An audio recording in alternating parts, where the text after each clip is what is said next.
Hello વિદ્યાર્થી મિત્રો, એજ્યુકટેકનો ચેનલમાં આપનું સ્વાગત છે. આજે આપણે શીખીશું ધોરણ 11 વિષય ગુજરાતી પાઠ 4 અમૃતા. પાઠ 4ના સ્વાધ્યાયના પ્રશ્નોના જવાબની અહીં આપણે સમજ મેળવીશું. તો ચાલો શીખીએ પાઠ 4 અમૃતા.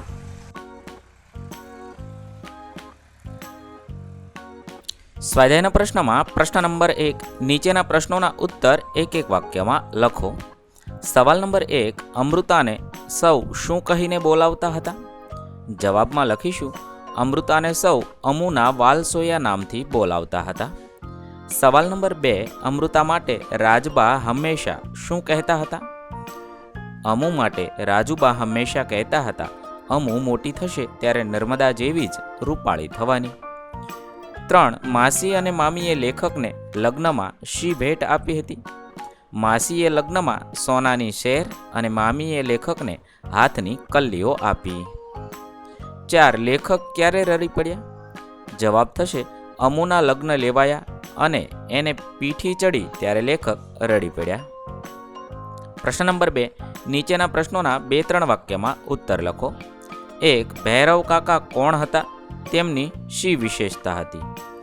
જવાબમાં લખી શકાય, ભૈરવ કાકા લેખકના ફળિયામાં રહેવા આવેલ ભાડૂત હતા. ભૈરવ કાકા પાસે આરસ પહાણ ટાંકવાની એક વિશિષ્ટ કળા હતી. ટાંકણું જાણે તેમનું બાળક અને હથોડી જાણે તેમની દાસી હોય એ રીતે એમની પાસેથી કામ લેતા. તેમણે આરસનો એક ખલ તૈયાર કરીને લેખકના બાને આપ્યો હતો. તેમણે અમને પણ આરસના સરસ પાંચિકા બનાવી આપ્યા હતા. 2, ભાઈએ અમુને લગ્નમાં શી ભેટ આપી હતી? અમુએ પોતાના વહાલા પાંચિકા મશરૂની કોથળીમાં મૂકીને ભાઈને એના લગ્ન પ્રસંગે આપી દીધા હતા. અમુના લગ્ન પ્રસંગે ભાઈએ એમના પિતા પાસેથી 25 રૂપિયા લીધા. એણે મશરૂની કોથળીમાં પાંચિકાની સાથે એ રૂપિયા મૂકીને અમુને લગ્નમાં એની ભેટ આપી હતી. 3, અમુ સૌને બદલાઈ ગયેલી ક્યારે લાગી? શા માટે? લગ્નના 4 વર્ષ પછી અમુ સાસરીથી બીમાર થઈને પિયર આવી ત્યારે લેખક અને એમના બા અમુને ઓળખી ન શકે એટલી તે બદલાઈ ગઈ હતી. કારણ કે એ અમુને પણ અમુનું ભૂત હોય એવું દેખાતી હતી. એનો હસતો ચહેરો, મરકતી અને મસ્તીખોર આંખો, એનું ઉછળતું અસ્તિત્વ બધું જ શાંત થઈ ગયું હતું. નમણી અને સ્નેહની તરતી અમુનું આ રૂપ આઘાતજનક હતું. પ્રશ્ન નંબર 3, નીચેના પ્રશ્નોના સવિસ્તર ઉત્તર લખો. સવાલ નંબર 1, અમૃતાનું પાત્રાલેખન કરો. જવાબમાં લખીશું, લેખકની નાની બહેન અમૃતાને સૌ અમુના વાલસોયા નામથી બોલાવતા હતા. અમૃતા અને તેનો ભાઈ બહેન ઉપરાંત ગાઢ મિત્રોએ હતા. અમુ તોફાની હતી. તેનો શરીરનો બાંધો સુદૃઢ હતો. તે તંદુરસ્ત હતી. તેનો ચહેરો નમણો હતો. આંખો તેજસ્વી અને ચકોર હતી. તે તેના સમગ્ર સૌંદર્યનું શિખર હતી. તેનામાં બાળ સહજ નિખાલસતા હતી. અમુની બા નર્મદાએ તેની નાની રાજુબાને સાજી કરવા કોઈ અવકૃતના શબ્દોમાં વિશ્વાસ મૂક્યો અને ગળામાં પહેરેલી સોનાની કંઠી અવધૂતને આપી દીધી હતી.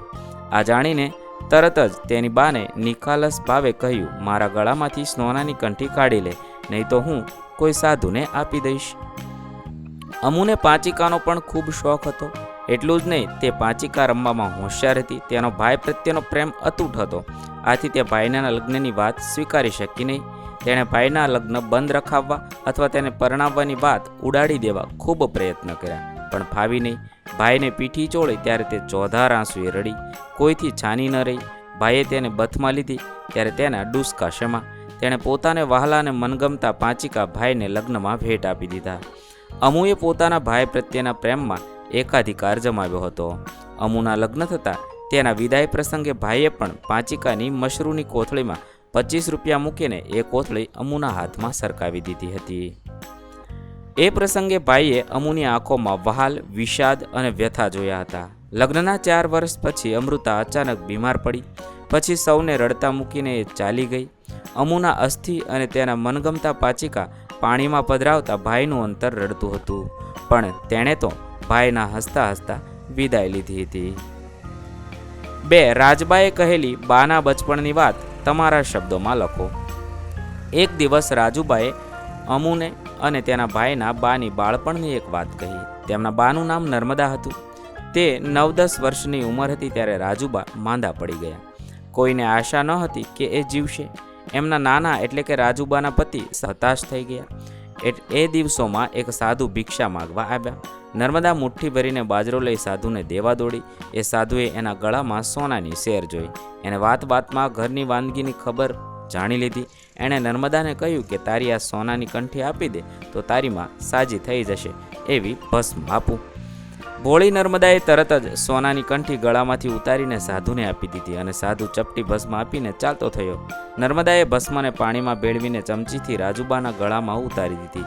ભગવાનનું કરવું ત્યાર પછી તે સાજા થઈ ગયા. 8-10 દિવસ પછી નર્મદાના ગળામાં સોનાની કંઠી ન જોતા આ વાતની જાણ થઈ. 3. અમૃતાનો પાંચિકા પ્રેમ તમારા શબ્દમાં વર્ણવો. અમૃતાને પાંચિકા રમવાનો ખૂબ શોખ હતો. એ તેની મનગમતી રમત હતી. તે કલાકોના કલાકો સુધી રમે પણ થાકે નહીં. તે પાંચિકા રમવામાં એક્કો હતી. અમુએ તેમના ફળિયામાં રહેતા ભૈરવ કાકા પાસેથી આરસના પાંચિકા લાવી આપવાનું વચન લીધું.